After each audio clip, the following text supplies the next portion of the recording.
Hello, how did I make a million profit from my second home? In this video I will honestly give the real story of how my wife and I ended up gaining $1 million profit for our second home. It is not an overnight windfall, but it is a reality.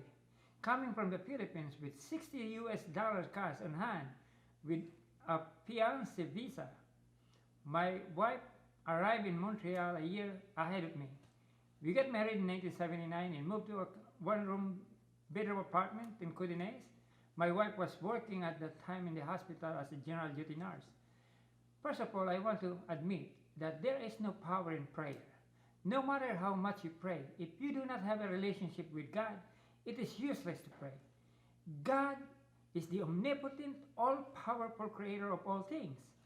God has the power, not prayer.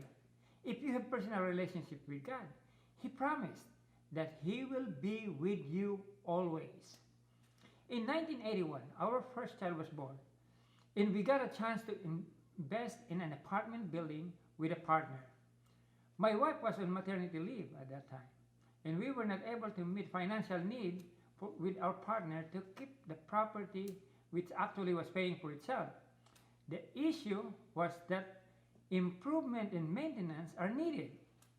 We cannot afford to contribute financially for the expenses of the building. We could have sold it for profit on both sides. However, my partner do not want to move out and wanted to keep the building. So instead of selling it, he encouraged me to just sell my share to his friend at face value. It means how much I put up as down payment when we purchase the building, the same amount his friend will pay. For friendship's sake, I did agree. That is the end of the story. A year later, my wife was back to work and I started my handyman company, having helpers to do small renovation and home repairs. It was short-lived because my helper are a good talker to steal clients from me. While our eldest daughter is starting to run around on her toes, it bothered our co-tenant living below our apartment. Since the lady living below our apartment is a night duty nurse, she needed to sleep during the day when our daughter is fully awake and wanted to play.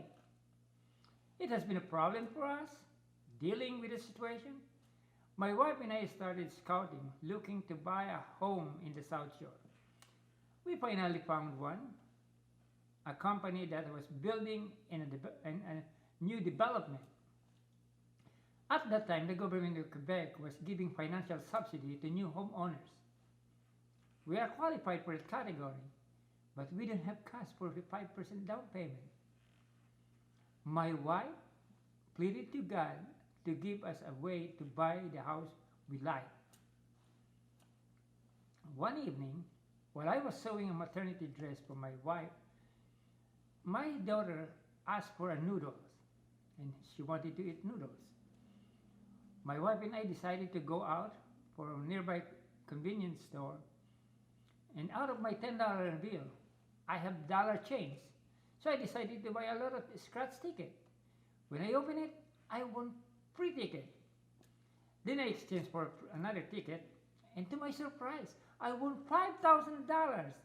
Just enough for the down payment for the house we were looking at.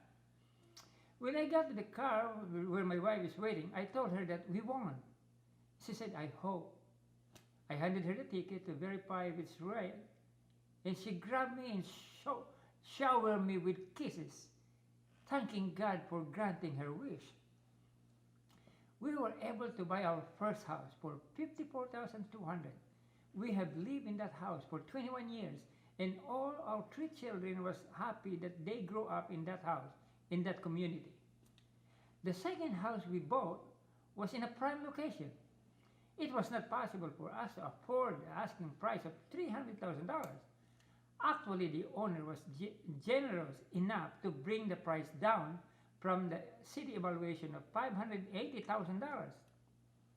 But because we already paid off the first house, the bank decided to put the 2 houses together in one mortgage.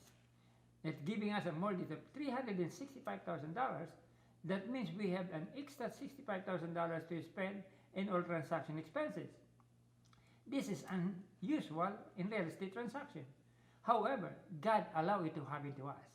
The second house needed a lot of updates while we live in there because it is in a good location.